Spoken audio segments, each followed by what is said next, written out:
السلام عليكم ورحمة الله وبركاته. ازيكم حبايبي؟ عاملين ايه؟ يا رب تكونوا في احسن حال. معاكم اي ابراهيم، ودي قناتي اي والمطبخ. باذن الله هعمل معاكم النهارده وصفة سهلة سريعة لذيذة جدا من الموز الاسود. عارفة طبعا ان اغلبيتنا بيخاف لما الموز بيسود بالشكل ده، وبيقول ان ممكن يكون باظ فهرميه. بس المعلومة اللي انا عرفتها ان الموز كل ما القشرة بتاعته بتسود، كل ما القيمة الغذائية بتاعته بتبقى عالية. ما تقلقيش بإذن الله. وصفة النهاردة عن ثقة. تعالي بقى نشوف هنعمل ايه. معايا بقى هنا معلقتين كبار من النشا، كوبايتين من اللبن والموز طبعا، ومعلقتين كبار من السكر، وكيس من الفانيليا. اجيب بقى الخلاط بتاعي وهبدأ بقى احط كل المكونات دي فيه. هبدأ طبعا الاول باللبن، كوبايتين اللبن،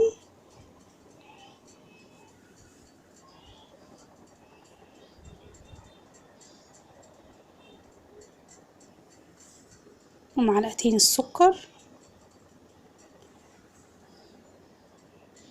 وكيس الفانيليا،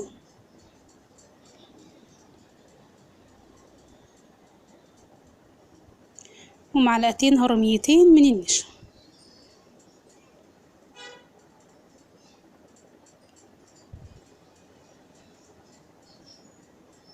هبدأ برضه احط الموز بالشكل ده.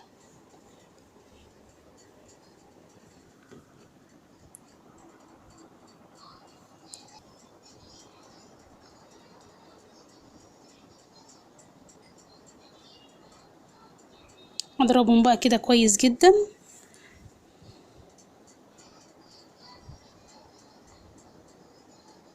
لحد بقى ما يبقوا بالشكل ده. اجيب بقى حلة عندي واحطهم فيها.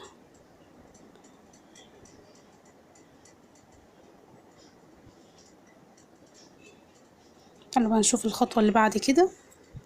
احطها بقى على النار.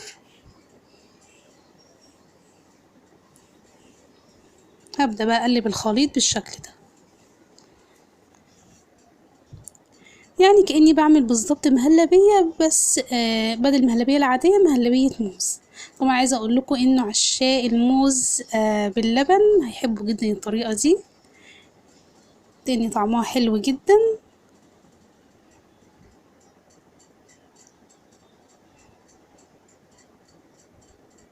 انا خلاص بقى بدأت ان هي تغلي معايا اهي وتبقبق.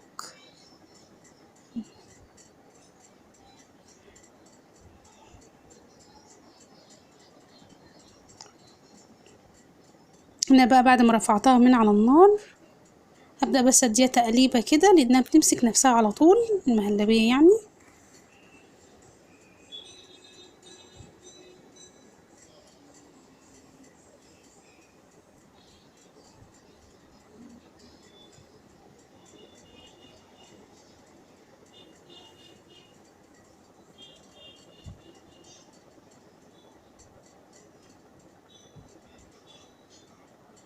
اهي معايا بقى بالشكل ده. من الكاسات اهي عملت معايا حوالي 6 كاسات. تعالوا بقى نعمل كده لمسة جمالية للكاسات. هتبقى عبارة عن 3 معالق كبار من السكر، و3 معالق كبار من المية، وهبدأ احركهم بالشكل ده.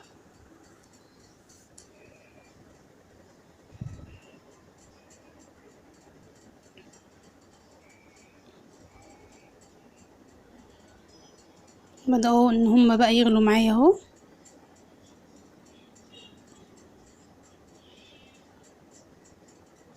ابدأ بقى اسيب كده الكراميل لحد ما ياخد اللون الدهبي الحلو معايا ده. هضيف بقى نص معلقة صغيرة من الزبدة. طبعا ما بسيبش الكراميل يغمق عن كده، لان لو غمق عن كده هيمرر معايا. طبعا انا مش حابة ده عشان بس ما يبوظليش طعم المهلبية.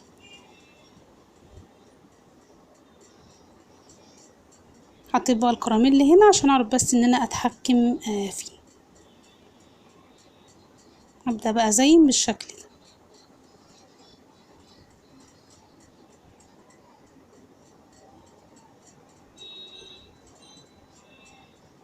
طبعا اول ما ترفعي الكراميل من على النار يعني اشتغلي بيه على طول، لانك لو سبتيه بيجمد زي ما انتوا شايفين كده، بيجمد بسرعة جدا. بس لو جمد معاكي ما تقلقيش، لانه بيبدأ بعد كده ان هو يفك. قطعت بقى الموز بالشكل ده برضو وهزين بيه. طبعا طريقة التزيين طبعا دي زي ما قلت لكم قبل كده طبعا ترجع لك. ولو طبعا مش حابة برضو اضافة الكراميل متحطيهاش.